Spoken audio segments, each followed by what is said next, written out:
And last Sunday marked the first year of the unconstitutional re-election of Salvadoran President Nayib Bukele, what should have been a report on his administration turned into a speech of laments and attacks on journalists, NGOs, and political opponents. From Salvador, our correspondent Roberto Hugo Preza with the details.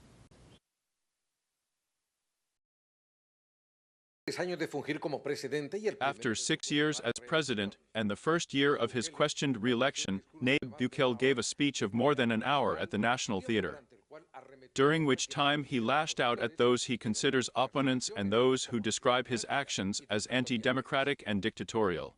I personally have been called a dictator in all the media they have wanted and been able to, from Salvadoran pamphlets to international pamphlets, the most prestigious ones. I don't care if they call me dictator.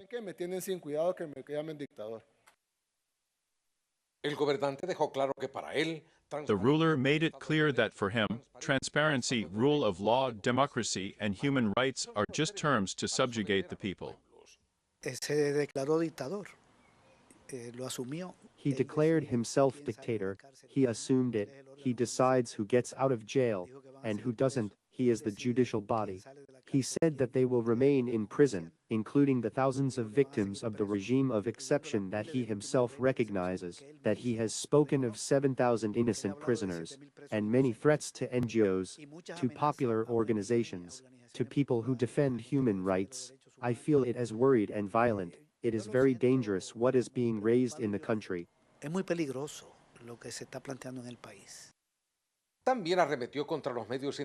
Bukele also lashed out at independent media, journalists, and non-governmental organizations, whom he accused of responding to a globalist agenda.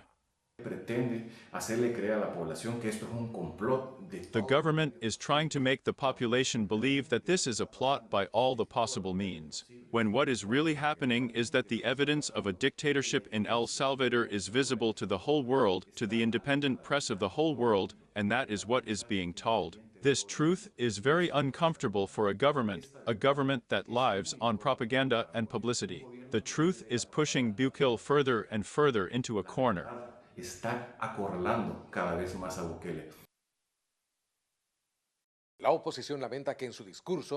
The opposition regrets that in his speech he did not refer to the major problems affecting Salvadorans, such as the high cost of living, unemployment, layoffs of public employees, corruption, and lack of medicines. He also did not talk about mining and the more than 250 Venezuelans imprisoned in Secot.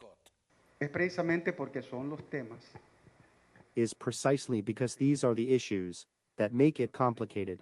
1. Because it is the environmental deterioration, the right to clean water for our generations, and 2. is the violation of international treaties, violation of human rights.